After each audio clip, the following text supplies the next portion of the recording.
Well, hello YouTube, it's me, Fortmaster, and welcome back to another film theory reaction. And yeah, it's been a little while since we've had one of these because there wasn't actually one last week. I recorded a reaction to last week's game theory, but no film theory was published for me to accompany it with it. So I'm just going to be releasing all three of them at the same time. So before anything else, top left corner, you're going to be finding links to both of the other game theories that I did reactions to. Now, film theory, the Amazing Circus is lying to you. Yes, another glitch production reaction. This time, not about murder drones, but about their newest series, the Amazing Digital Circus, which I did a reaction to, and my reaction to it blew up a lot more than I thought it was going to. I'm just going to say that legitimately did shock me. So yeah, game theory is going to be doing a theory about the digital circus. From what we know, and this is from what I've heard Gooseworks say, well, I mean, Twitter and Tumblr and stuff like that. But for one, Cain is not evil. He just doesn't really understand humans, which I can kind of understand because, from what we've seen, the Amazing Digital Circus is just a literal video game. And one would think that any AI that is in said video game would only be, capable of taking care of a human being if they need to for the duration of like a normal play session. Now, stretch that out to what may be literal years, you can see where the failings of such a system might start popping in. That's my whole current theory on it, where, Cain, on top of just being an AI for the game who doesn't quite understand humans, the reason he's failing with them and the reason why seemingly so many of them have abstracted in the past is because he wasn't designed to take care of them over such a long period of time. Now, that being said, there's literally only one episode out right now, so take everything I say, and I would think evidently what Matt will say with a fair hint of salt, because as we saw with murder drones, the apparent trajectory of the series could drastically shift from what appears in the pilot. We don't know, but I'm excited to see what MatPat actually has to say on the subject. So yeah, as always, original video is linked in the description if you haven't seen it for some reason. Both of my game theory reactions that I have will be linked in the corner, and with all that out of the way, let's get this thing actually started then, shall we?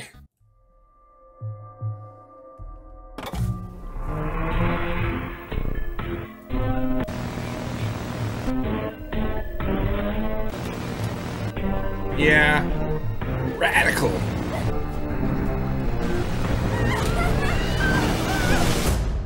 There is no escape. Ever. Unfortunately. Hello, Internet. Welcome to Film Theory, the show that'll be theorizing day after day after day after day after day, and we don't know why. Let's talk about the Amazing Digital Circus, shall we? You, my friend, stumbled into an incredible world of wonders where anything can happen, except for swearing. Oh my god. In case you aren't caught up with this one, this is the latest series from the creative geniuses over at Glitch Productions. This one was written, produced, and directed by Gooseworks, a talented artist who also composed music for both Has Been Hotel and Hell of a Boss. And wait, really? They did? I didn't know that. Through with this one. I gotta say, you guys went easy recommending this one to us across comments, GT Live, and our subreddit, and it's pretty darn easy to see why. Between the amazing animation, gifable moments, and incredible cast of characters, and a storyline wrapped up in like 18 different layers of mystery, this is the perfect show for us to dive into. Which means that if you haven't watched the first full episode yet, go do it. Watch it after already this done. Theory. Though I'd be surprised if you hadn't, because this thing already has like 30 million views across 50, the platform. yeah. It is doing mighty well for itself. But just so we're all on the same page for today's theories, the pilot follows a woman named Pomni, who's thrust into a strange digital world styled after a circus, alongside 5 other humans: Jax, the lovable jerk; Ragatha, the sweet optimist; Gangle, who can't hide her emotions; Zubul, who's made out of a bunch of random objects; and Kinger, who's been trapped there the longest and has gone kinda crazy as a result. The whole circus is run by a ringleader named Cain, who according to the show's website is a quote wacky AI, and all of the humans are just subject to his every whim and desire. Gadzooks, you're right, Jax. We should have a brand new adventure for our new member, Pomni. I said that like 5 minutes ago. However, the humans don't necessarily want to go on these adventures, and they're constantly trying to find ways of getting out. This is— well, no, Pomni is the only one so far looking for a way out. All the others have kind of resigned themselves to this existence. Which actually, that reminds me, there was one theory I saw somebody post. I can't remember where now, but somebody had theorized that these aren't actual people. They're not like humans permanently plugged into like a headset or something. That they may in fact be like mental scans. Basically, the theory was that all of these people evidently put on the headset to play the game, and the headset like basically scanned their brains, and as a result, they basically copied the mind into the game itself. And basically that, you know, they could exist in there for years and years, and the actual people could literally be none the wiser because they have literally no idea. Actually thinking about it, that's actually pretty similar to Soma, if you've ever played that game, where the main character was a guy from Toronto who went to get his brain scanned for like a science, for like data collection or something, and the brain scan was downloaded into a robot, and then he woke up years later after the apocalypse happened, and he was like in a robot suit with all this black goop. Really weird game. But yeah, I'm also kind of, I don't know which to fall towards, whether they're like mental scans that don't know they're mental scans, or if they're actual people trapped in like headset. Because here's the thing, they're in a mental world. We have no idea if time in this world is the same with the real world. If it's one-to-one, that falls more towards the fact that they could be mental scans, because unless there was sort of like a Sword Art Online sort of thing where people knew this was happening and they were put on like life support so they wouldn't die, or something like that, it just makes more sense. Though again, first episode, I should just get back to the video itself. Even driven some of them insane, leaving them abstracted, where they devolve into monsters. Yeah. Case in point, the clown Kaufmo was obsessed with finding the exit, and abstracts just before Pomni shows up. Oh, Kaufmo's been abstracted. It's okay. What is that? And yet, even when Pomni does get herself to the exit in this pilot episode, It's not an actual exit. Endless hallways and office spaces repeating. It is basically the back rooms. As it turns out, Kane made this fake exit, hoping to give the humans what they wanted. He just didn't know what to put on the other side. I do have to apologize for which again, it goes to the whole fact of what I said before about him being obviously a part of this game and not being designed for long-scale habitation, let's call it. I was having so much trouble figuring out what to put on the other side and ended up never quite finishing it. And more or less, that's where we leave the colorful cast of the Amazing Digital Circus after this first episode. Now, already there's just so much world building here for us to dig into. So many questions posed that we want the answers to. Like, who's behind the Amazing Digital Circus? Is there game company? A way out, or are they just trapped forever? Are characters like Kaufmo really gone, or can they be brought back in some way? And sorry to say, I don't have a whole lot of answers for those. Well, of course, things. it's literally the For first as much episode. As Glitch and Gooseworks packed into the first episode, they've done the wise thing and not given us a whole lot of answers. But I do think they've given us plenty here to theorize about. So here are 3 Amazing Digital Circus theories. Don't run what for do you the got exit for us, doors yet, Matt? my friends? We're going in. Let's start things off a bit small scale here. Theory number 1, everything in the show is literally a video game set in the late 1990s. Now, there's a lot in just this one episode that paints this as a video game world. For example, right at the beginning, we see a pixelated title card for the show that's obviously in the style of old school PC, PlayStation, and N64 games. This is further driven home in a secret video that you can find if you go to wackywatch.com, a URL shown on screen during the episode, which shows... Here's the thing, I did discover this, but I found this, I found the link, and it was like, and I saw like this weird corrupted trailer for the Digital Circus that was like a corrupted version of the one that Glitch has on their Twitter, but I just never ended up actually like publishing it, and because really, it was a really short and rather boring video, so I didn't think it was really worth the effort of putting out. Shows us the main menu for this game. We also see a flower pot fall to the ground and clip into it, kind of like an old school Source Engine glitch. Kane mentions that he created the digital world in the weird backrooms office area in a way that's very similar to how a game developer would create world spaces. Plus, when Pomni first enters the world, she says this. I put on some weird headset, and now I'm here. Again, directly implying that the whole thing is a game. She put on a VR headset and was transported into the world of the digital circus. All of that pull checks out her out own and should be eyeballs. pretty darn obvious to the casual viewer. But what you might have missed is the fact that this is set in the late 1990s and not the present day, like you might expect from something talking about using VR headsets. And there is a lot of circumstantial evidence that points us to this conclusion. First of all, basically all the tech that we see throughout the series seems to be pulling straight from the 90s. Anytime we see a computer in the show, it's always the white boxy styled CRT monitors and large white computer towers reminiscent of models made by companies like Dell and Gateway back in the 90s and early 2000s. Which also, I did eventually notice the actual headset that was sitting on the desk when Pomni was running through the back rooms.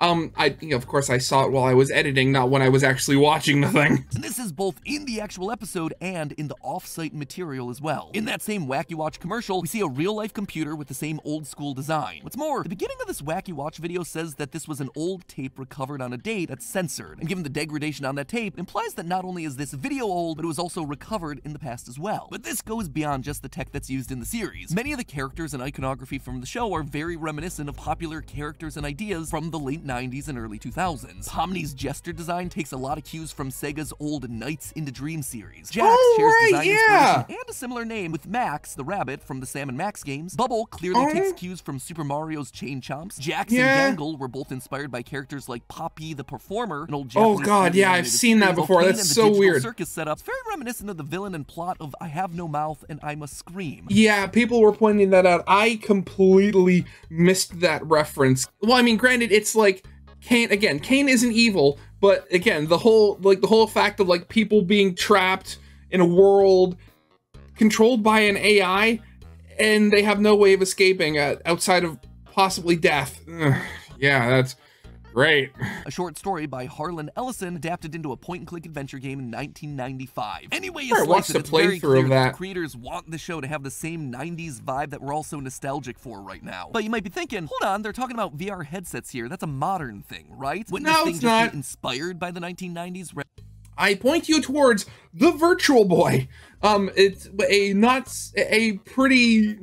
infamous attempt by Nintendo to make a 3D headset for video games, which if you like the color red rather than set in the 1990s, that's a pretty good call out. A lot of advances in virtual reality technology have only been made across the last decade, especially when you're talking about gaming. That doesn't mean that VR technology didn't exist back in the 1990s. And I'm not just talking about the rudimentary black and red wireframes of the Virtual Boy either. Back in 1991, Sega announced the Sega VR. In 1993, Virtuality created the Mega Visor display. And in 1995, Fort Technology hit us with the VFX-1 headset, just to name a few. And looking into old footage of all these things, it doesn't look too dissimilar to the sort of world that we see in the Amazing Digital Circus. Simple flat textures, rudimentary shapes and polygons. There's not a lot of detail here, but that's for good reason. These headsets, they couldn't handle a lot of detail. True story, I actually have some first-hand experience with these rudimentary headsets. The Great Lakes Science Center in Cleveland, Ohio actually had a special exhibit on VR technology in its basement when I was a kid, and it blew my mind. With the amount of wires and cables these things took to run, it felt like you were jacking into the Matrix, and you had to wait 45 minutes to put on one of these headsets, but all of a sudden you were dropped into a video game. It was simple. I was walking through a purple field with a bunch of green triangular mountains in the background, but it was effective, and it captured my imagination for decades since. So much so that even though it was a 5-minute experience that happened in my life like 2 decades ago, I still remember it vividly to this very day.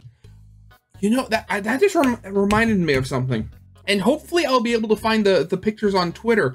But I remember, apparently, somebody found early production stills from the Amazing Digital Circus. And apparently originally they were going to have the game rendered to look more like it was from the 90s with the way everything was colored and shaded and stuff. I'm gonna have to really look to see if I can find those pictures, because I don't think I saved them or bookmarked them at all. I just gave them a thumb, a like or something.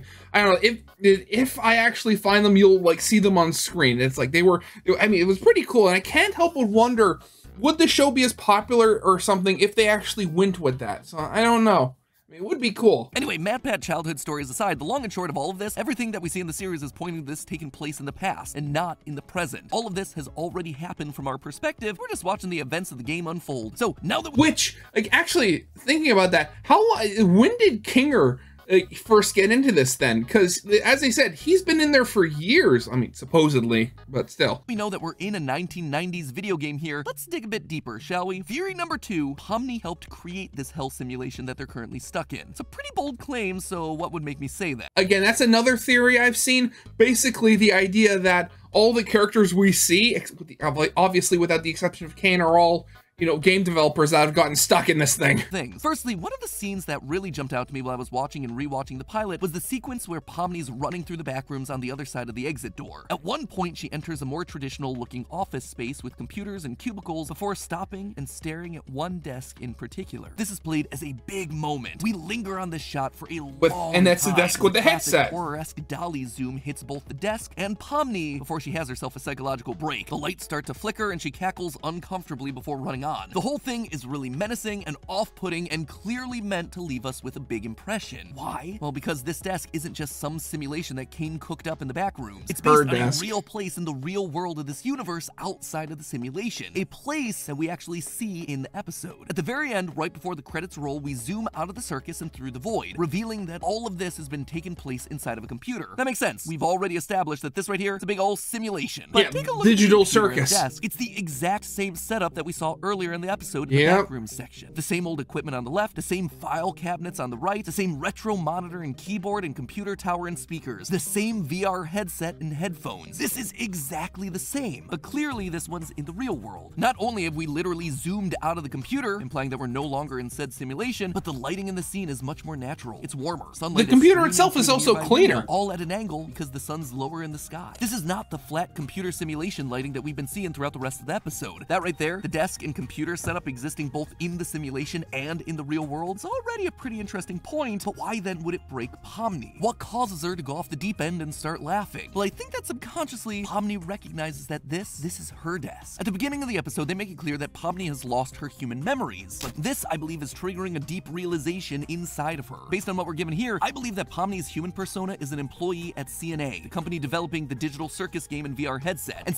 which, again, okay, so, again, another thing people pointed out was the whole thing that the company's name is CNA, and obviously you have Kane, which C and A would possibly be like Abel or something, so I have no idea how that's going to work into all this. Seeing it here inside the game unlocks some weird flash of her memory as to what's happening to get her into this situation. She's trapped in the very game that she helped to create. It's ironic, hence why she laughs. It's funny. It's darkly funny. I can see this being a huge reveal down the line, and one that could be potentially devastating for all the rest of our characters. For Pomni, obviously, but also for all the other characters who are trapped in here who would be seeing her as the one to blame for their current imprisonment. Also, real quick, super short micro theory. I don't think we have enough information to figure out what the initials in the company name C and A stand for, but one possibility that did jump out to me, it could potentially stand for Kane and Abel, named after the AI ringleader of the simulation Kane, which could then lead itself to a lot of interesting story possibilities. You see, Kane and Abel are a pair of brothers who are the sons of Adam and Eve, with Kane ultimately killing his brother and creating the first ever murder in the world. Anyway, you know how we love ourselves a good biblical reference here, and I just wanted to mention it in case we get more clues in future episodes. But something we do have more than enough to say about, theory number 3, all the characters aren't actually humans trapped inside the digital circus. Instead, they're all digital copies. What was I saying? On these headsets, cloned and then forced into the simulation. Now, this is a pretty big swing. I mean, Pomni's first line of the series is practically, "Oh no, I'm a human who put on a headset and now I'm trapped here." And then Kane follows it up with this. My, it appears a new human has entered this realm! Human. He calls her a human. And that actually lines up with what we've seen with the official synopsis, explicitly calling Pomni and the others humans, in contrast to Kane being an AI. Quote from that synopsis: "A woman gets trapped in a crazy virtual world along with 5 other humans and are now subject to the whims of wacky AI and their own personal traumas." Plus, I just personally like the image of a bunch of people strapped into these VR headsets a la Sword Art Online. But all of that being said, I believe that there's a lot of evidence pointing towards these characters being computerized clones rather than actual humans. For instance, as I mentioned above, Pomni starts going a bit crazy when she sees her desk from the real world in the circus circus's back rooms. But think, what was actually on that desk? A headset. Pretty clearly Yeah, a exactly. headset that is not on any human's head. And that's not just a thing in the simulation, it's In the also real on a world, desk there's in no real one world, in the too, that we see in yeah. the final shot of the pilot. If there's a human trapped in the digital circus here with a headset firmly planted on their head that they can't get off, shouldn't they, you know, be stuck there with the headset on their head? Given the little that we have to go off of right now, it makes more sense that Pomni put on the headset, had her consciousness copied into the game, and then she just took off the headset to go home. Meanwhile, Pomni in the game can't take it off because she's not a flesh and blood human anymore. She's a digital copy whose memories begin the moment the headset was put on. And even if we're wrong and this desk isn't Pomni's, all the other characters went through this exact same process when they first joined, as Jax hinted at when he sarcastically said, How do I take this headset off? Just keep grabbing at it. That works for all of us. they all tried the exact same thing, and it didn't work for any of them. They're all digital copies grasping at a VR headset that isn't there anymore. But you know the thing that really convinced me of this theory? The mannequins. Yeah, did you notice these guys? All throughout the episode, we see several artist mannequins populating the circus. You know, these are the things that artists will sometimes buy to help them get references for poses. Most prominently, we see them in the restaurant with Kane and Bubble acting as background characters. But why would they matter? Well, we know that Kane can create NPCs. Kane, is this one of your NPCs or is this a new sucker? So maybe these mannequins are just random, nameless characters that Kane made up to fill in the circus. Maybe, but that just doesn't sit right with me. Or they also could be just like the framework for new people to be added in. Because obviously, when Ragatha and Jax are going to see Kaufmo, they pass several rooms that are, you know, either theirs or former inhabitants who abstracted, or are just literal, like, mannequins. So the mannequin is like a framework that the personality is then like grafted onto or something. First off, the dolls are clearly capable of emotions. We see one get upset when Pomni interrupts it taking a bath, silently screaming at Pomni until she slams the door. I mean, I wouldn't call that silently. There was a pretty loud yell. There's something more going on here than just these things being background extras. Take a look at this. When Ragatha is showing Pomni to her room, there are several other doors for other characters in the background. This is actually a great piece of world building. We see that each of the current characters have themselves their own rooms, as well as several other characters that we haven't met yet. There's this colorful one that I can't quite make out, what looks to be a pinkish purple goo monster, some sort of cute doggo, green and orange anteater looking guy, a black queen chess piece that I'm gonna guess is named Queenie, seems to be Kinger's counterpart, implying that he didn't come into the simulation alone. Regardless, all of these portraits have giant red X's over them, and that checks out. These are likely characters that have abstracted in the past, just like Kaufmo did. We even see other abstracted creatures in the cellar when Kane banishes Kaufmo. Anyway, along with these past and current characters, we also— Which is an absolutely terrifying thought, because you know that they're in the cellar. They're going to break out at some point.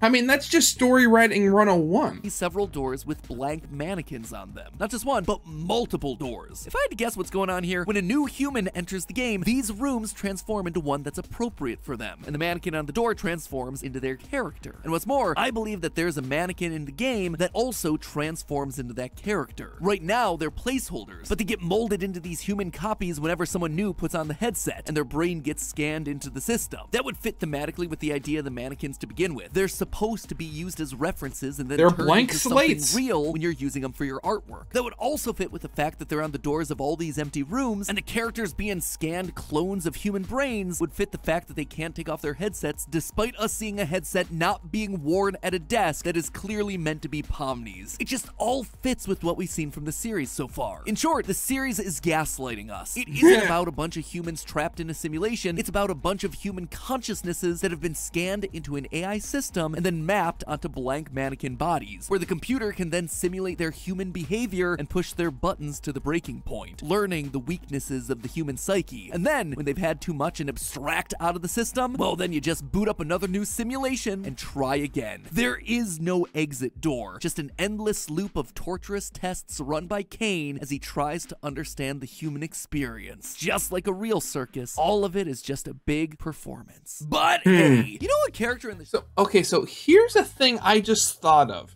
What if them being just, you know, so obviously everybody has some memories of their human life, at least some, but they have trouble remembering their real names and all that sort of stuff. What if them being in this state is like a placeholder for when you don't have a person logged in and playing the game itself? And if that would be the case, what would happen to the characters if when, like, I guess if their real selves got plugged in and started playing again? Would they be like, would their memories be reset to the real life versions memories? Or would they have, like, oh no, double memory syndrome, where they have the memories of themselves being in the game and their real halves memories? Oh god, that's an even more terrifying thought now that I've said it. Ooh. Okay. Yeah. Ooh, yeah, that's opened a couple more doors for me. So, I mean, yeah. I mean, that's it for now, but yeah, I'm so happy that Film Theory is going to be looking at this now. But yeah, I'm so excited for more Digital Circus. I don't know when the next episode is going to appear. Maybe in a couple of months. Who knows? I mean, they are also working on Murder Drones, which I think has a couple more episodes happening this season. I think it's like 8 episodes that's happening in the season. I don't know. But either way, I'm looking forward to both of these shows. They look so good. So yeah, original video is linked in the description if you haven't seen it yet for yourself for some reason. Corner video will be leading to both of the game theory reactions that I did. And with all that out of the way, I hope you guys liked. If you did, leave a like, subscribe if you have not, and I'll see you guys next time. Goodbye.